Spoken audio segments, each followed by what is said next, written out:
Hi there, my name is Kay Moon and I'm a Western astrologer and Twin Flame channel, and this is a video about the Pisces full moon lunar eclipse for Twin Flames taking place on September 17th at 10:34 p.m. If you happen to be on the eastern seaboard of the United States, please check a time zone converter for your local time. If you are new here, welcome. This serves as a part two to the Lightworker Energy Update, which is published alongside this one. And if you'd like to have a better understanding of why and how I'm interpreting what I'm interpreting, the way I'm interpreting it, have a listen to that first. Then come on back and listen to this for some greater details. A couple of announcements. I will be live this Wednesday to talk about the Pisces Virgo eclipse cycle. That conversation will be posted in the community section. So if you would like to be notified, definitely subscribe, hit the notification bell. Even better, jump on the private list. I do give you a heads up the day before and the day of so that you know it's coming and can mark your calendar. Link to join my private list is below this video. It's free. Star Club, the opportunity to learn astrology with me and practice and share with others, is going to open this week for YouTube subscribers. It's already open for the private list. If you love astrology, talking about astrology, and want to be empowered to know what changes are coming in your life, Star Club was made for you, especially if you want to understand twin flame astrology and use it the way I do to know when and how divine union and separation shows itself in your life. Definitely plan to join Star Club. Okay. Now let's have a look at this particular full moon lunar eclipse in Pisces. We do see that the full moon is here at the 25th degree of Pisces. It is conjunct Saturn and Neptune. It is sextile Uranus. It is also sextile Pluto. And it is also square Gemini. And we see here that Saturn is having a little bit of a conversation with Nessus that brings Saturn's energy more sharply into the dynamic through Nessus's energy of obsession and compulsion. This is definitely going to be a full moon for the books.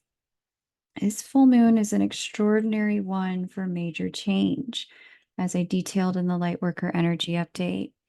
If you are new, definitely have a listen to that first, because it will invite you to have some insight about what your part is in moving things forward in connection, or how to deepen or transform them through the template of your own energy system. Now, generally speaking, as I mentioned, this full moon lunar eclipse has aspects from these major planets, which have been in conversation with one another since the start of this year. Saturn and Jupiter, Saturn, Jupiter, they've joined the conversation in the recent months, and they have been intensifying this energy. Now, because these players are all in conversation with the full moon, it means the full moon is indicative of extraordinary change and transformation, which we've all been feeling for the last 90 days when the energy started to peek its head out on June 17th. This energy peaks now and amplifies the aspects that these planets have already been making to one another. And there's a good chance you've already felt the impact of it. There is a sense of significant ending and closure with this full moon lunar eclipse, both in the physical and in the mental and emotional planes. Now, this can impact connections by closing out certain cycles and opening up new ones. If there has been the loss or departure of a loved one, I do go into great detail in the Lightworker Energy Update about why this could be, what could be happening, and how it links to the full moon eclipse, as well as the Pisces Virgo eclipse cycle, which starts now and extends through 2027. With this particular full moon lunar eclipse, there are a lot of karmic choices available to use for all of us. And by karma, I don't mean punishment or repeating and reaping what we've sown.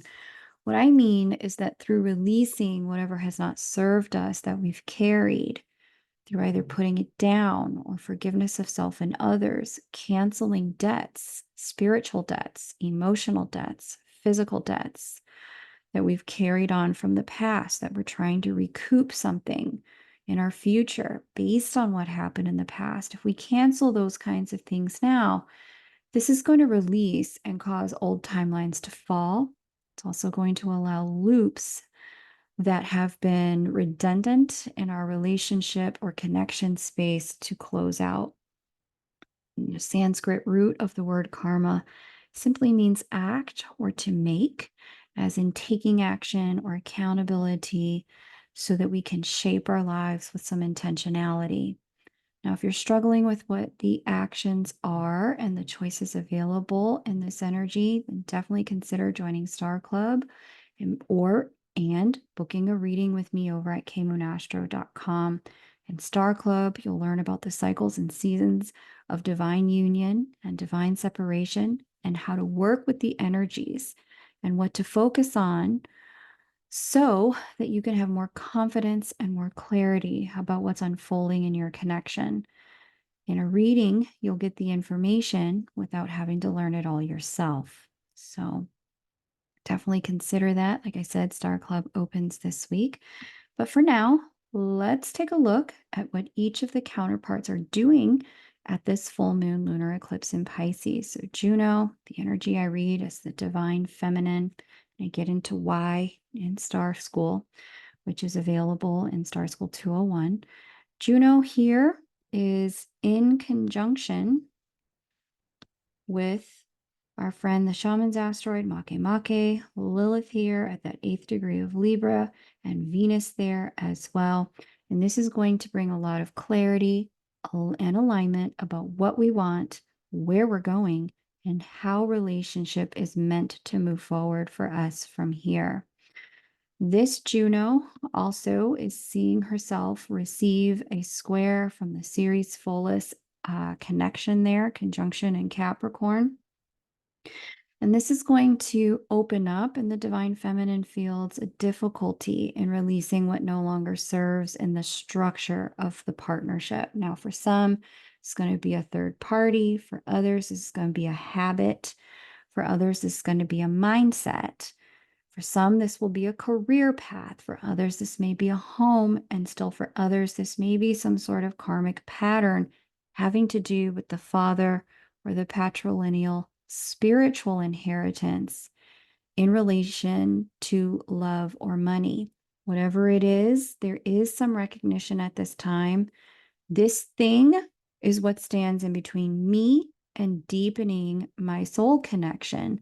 Whether you're in something committed in the third dimension or you're hoping you can bring it together, whatever the hurdle is, it's going to be conscious. It's going to be clear at this point. It's also going to show itself as having some level of challenge in releasing it that's going to move us into creativity, conscious investment and action, and a willingness and support to do new things at this time.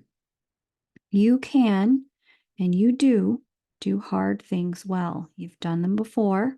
You can do them again now. We also see a square from Mars here in Cancer to Juno, the divine feminine at this time. And this brings the motivation that we need to deal with whatever the difficult thing is that's shown itself as being the block to deepening connection that's already in union, or bringing together connection that you may identify in some format of separation. That Mars there, speaking to the divine feminine, is going to bring that motivation that we need to deal with whatever the block is. The discomfort will be high enough, and the motivation to act is also high enough simultaneously to force our hand on dealing with difficulties in new ways. Now, with Mars in a water sign in particular, it's always going to be some level of intuitive or instinctive action, like we just wake up and start moving. And because this is a T square, the tension guides us towards Aries, early degrees of Aries. to find our answers. And this includes taking action, focusing on ourselves and our own individuality, starting a new pathway and a new beginning. And so I've spoken about this Aries energy at length. We just closed a 2-year union window where the counterparts met up in the sign of Aries and marked this period between now and the next union window that doesn't open up until late 2028, basically 2029. It marks this particular period as being very Aries, focused on self, oriented.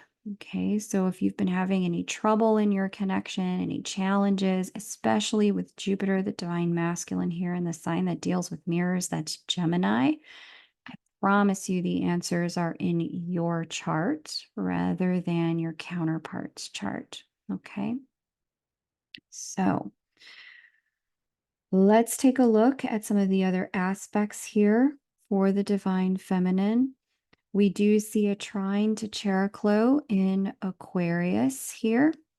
And this brings blessings, restoration, and renewal through the intercession of our ancestors, angels, and guides, the Holy Spirit on the other side, upon our request.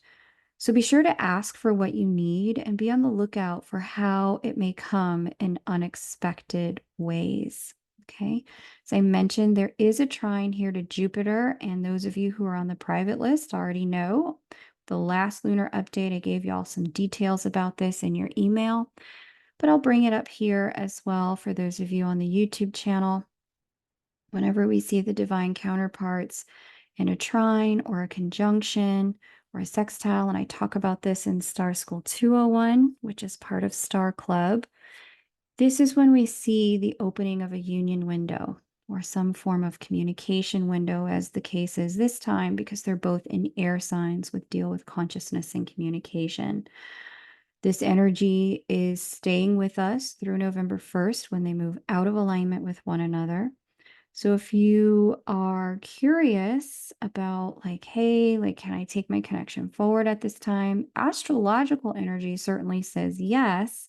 You and your counterpart may certainly feel very pushed or drawn toward the connection between now and then, especially in your thoughts and communication, since they are both in air signs, like I mentioned. But what you do with the energy is really going to be up to you. And it's really going to be contingent upon getting self into alignment before trying to align self with another. Okay. So if any of that resonates or illuminates, please take a moment to hit the like button on this video for the algorithm star family. It helps a lot more than you know. All in all, this energy in the divine feminine fields is meant to move us toward the next level of connection, regardless of whether you identify your connection in some format of union or some format of separation. The tension that you identify at this time is motivating us toward change in both groups through capitalizing on lessons learned. That's the shaman's asteroid. Knowing what we need, that's Lilith, and engaging where we're honored as much as others and taking aligned action, that's Mars. Okay. Again, if you need some support with this, consider joining Star Club when it opens this week. And also, well, you can definitely book a reading and we can have a look at it that way. Now, here's Jupiter, our divine masculine energy. Let's see what he's doing at this full moon lunar eclipse in Pisces. Jupiter's there at that 20th degree of Gemini and is sitting in trine to Juno and Venus there in Libra. Like I've mentioned, this constitutes a mini union or communication window. We also see a square to Mercury there in Virgo. And we also see a square to the full moon lunar eclipse there in Pisces, full moon flanked by Saturn and Venus. Altogether, this is going to bring a level of optimism about seeing the big picture. Also, a chance that we could bite off more than we can chew and feel some pressure to do it all and be it all to everyone, especially with Jupiter square Saturn. There's a chance we could lose the plot a little bit with Neptune in square too. The only real relief we're getting with this T square is by occupying the energy of Sagittarius for ourselves. Okay. And this is all about making decisions, closing off options and distractions so that we can move toward our final destination and goal, and having some faith that if we stay focused, we're going to get where we want to be. Now, in some cases, this is indicative that education is needed to uplevel our skills, specifically in communication, so that our connections and our lives can flourish. There's a sense in here that we may have gone as far as our current level of consciousness and skills in communication can take us. And at that impasse or roadblock, there's a mirror or reflection from the connection itself saying, if you do not level up communication skills or consciousness skills at this time, repeating a cycle is inevitable. There is not going to be some quote unquote better astrological time when these planets magically shift and magically fix your connection. This kind of T square energy is really highlighting for us where if we want to connect differently, we need to shape our puzzle piece differently so that we can get a different result. Okay. So, time to level up, and there's no real avoiding that fact at this time. But I'm going to be honest, with Neptune in the mix, it's going to be very easy for some of us to try to tune out if we let overwhelm get the best of us. So keep that in mind. We also see Jupiter here in sextile to our friend Chiron. Chiron there inside of Aries. And it's opening up a chance for us to see our wounds and the moments of rejection for what they really are, opportunities to move ourselves toward alignment with the people and the work that we're here on earth to do, and leave behind that which has not made room for us. This is a chance to choose to be where we are chosen by choosing ourselves first.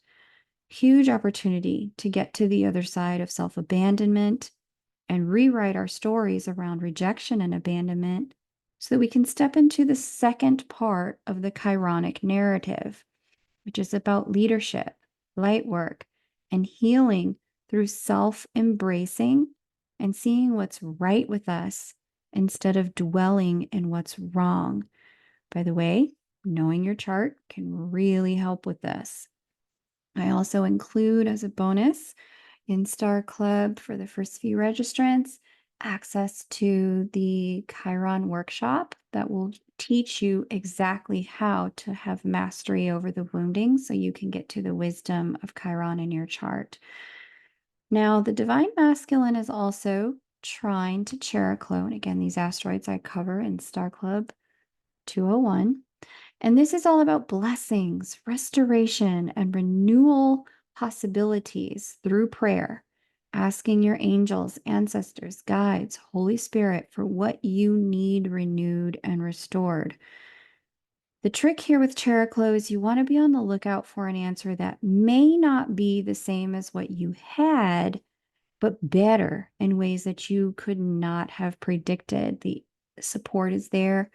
But when you're working with true spiritual guides, they don't force change on you. They invite you to ask them. They respect your sovereignty. So be sure to ask and invite in the help and the support and the guidance.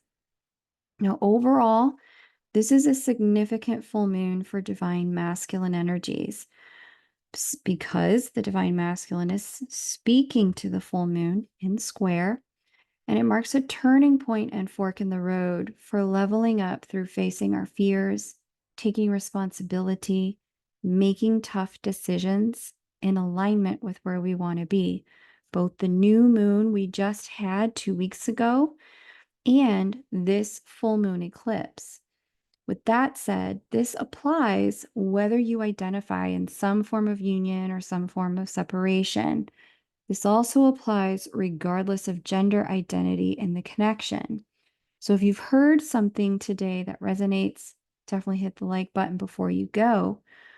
Through the light and love of your connection itself, this particular full moon lunar eclipse in Pisces is going to help us go further, go deeper, get closer in connection. But it's also showing us that in order to do that, I got to deal with X, Y, or Z in my world. Now, with Jupiter in the sign of the twins, mirroring is going to be very, very high. So it will be very easy to see what the other person needs to do, how they need to change, how they need to up level. This is a chance for us to see, for us to use what we see in them to be a little like Sherlock Holmes and figure out what actions need to be made for ourselves.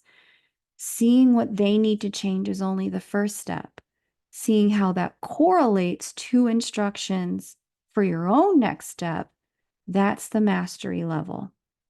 Knowing your chart and getting a reading can certainly help you identify this, because this is an extraordinarily huge, because it's an eclipse, opportunity to up level not just yourself, but also the connection through closing out old cycles with choices and actions.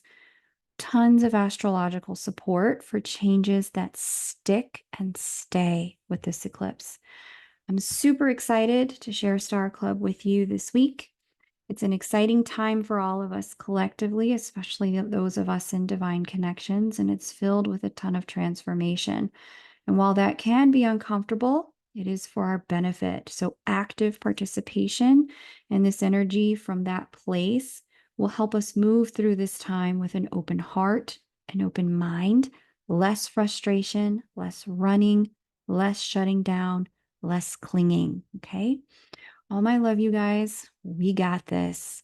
Take great care and bye for now.